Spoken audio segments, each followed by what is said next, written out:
जय शिवराय, जय शंभूराजे. आणि येथे आलेला प्रत्येक गणेश भक्त यांना मी सांगू इच्छितो, येत्या गणेशोत्सवाला गल्ली बोळातल्या प्रत्येक मंडळाने तसेच मोठ्यातल्या मोठ्या मंडळाने देखील सगळ्यांनी लक्ष देऊन ऐका. डॉल्बी लावायला मी तुम्हाला परवानगी देतो आणि तुम्ही डॉल्बी लावलाच पाहिजे. ज्या ज्या मंडळाकडे डॉल्बी लावायला पैसे नसतील त्यांनी मला त्यांचा बँक अकाउंट पाठवून द्यावा. प्रत्येकाच्या खात्यात उद्या सकाळपर्यंत 10, 20, 30 हजार रुपये जमा होतील. पण प्रत्येक मंडळाने डॉल्बी हा लावलाच पाहिजे. तर एवढं बोलून मी माझे 2 शब्द संपवतो. तर कुणाला अजून काही मदत हवी असेल तर मला फोन करू शकताय.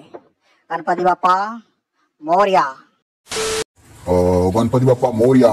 मला पण असं वाटतं आता नरेंद्र मोदींनी प्रत्येक मंडळाला डॉल्बी लावायला परवानगी दिलीच आहे. तर डॉल्बी व्यतिरिक्त प्रत्येक मंडळानं महाप्रसादाचं नियोजन देखील करावं. कारण की गणपती असताना आम्ही जेव्हा जेव्हा दौऱ्यावर निघतो किंवा गणपतीच्या पाया पडायला जातो तेव्हा महाप्रसादाचं जेवण आम्हाला खायला भेटतं. आता नरेंद्र मोदींनी जसं प्रत्येक मंडळाला 10-20 हजार रुपये डॉल्बी लावायसाठी देतो म्हणलं म्हणून सांगितलं, तसं मी तर काही देऊ शकत नाही. पण मी प्रत्येक मंडळाच्या महाप्रसादाला जेवायला येऊ शकतो आणि त्यांची भेट घेऊ शकतो. धन्यवाद. जय हिंद, जय भारत.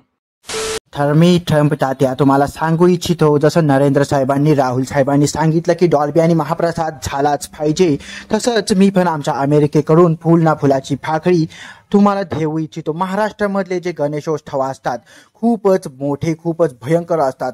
डॉल्बी वगैरे लावून सगळे लोक नाचत असतात, आनंदात असतात, आपल्या बाप्पाला घरला घेऊन येत असतात. डिंचक करत सगळे घरला बाप्पाला घेऊन येतात, बाप्पाची आरती करतात. रोज संध्याकाळी कुठे ना कुठे महाप्रसाद असतोच. मी जेव्हा इंडियामध्ये येतो, महाराष्ट्रात येतो दौऱ्यावरती, तेव्हा मी महाप्रसादाचा आस्वाद घेतो. गणपती बाप्पा मोरया. एवढे बोलून मी माझे 2 शब्द संपवतो. जय हिंद, जय महाराष्ट्र. तर मंत्री साहेब, आता 2 दिवसातच गणपती बाप्पा येणार आहेत, तर तुम्हाला कसं वाटतंय? तर मला खूपच भारी वाटतंय, खूपच एक्साइटमेंट आहे की आता आपले गणपती बाप्पा 2-3 दिवसातच येणार आहेत. मला खूप छान वाटतंय. गणपती बाप्पांना वाजत गाजत आपल्या महाराष्ट्रातलं प्रत्येक मंडळ घेऊन येतंय. प्रत्येक मंडळ त्यांची पूजा करतंय, त्यांचा आदर करतंय, त्यांच्यावरती खूप निष्ठा, खूपच प्रेम दाखवतंय. तर अशा प्रत्येक मंडळाला मी पण सांगतो, नरेंद्र मोदी साहेबांनी सांगितलं, राहुल साहेबांनी सांगितलं, सगळ्यांनी सांगितलं, ट्रम्प साहेबांनी सांगितलं, तसंच मी पण सांगतो, माझ्याकडून मी फुल ना फुलाची पाकळी प्रत्येक मंडळाला देणारच आहे.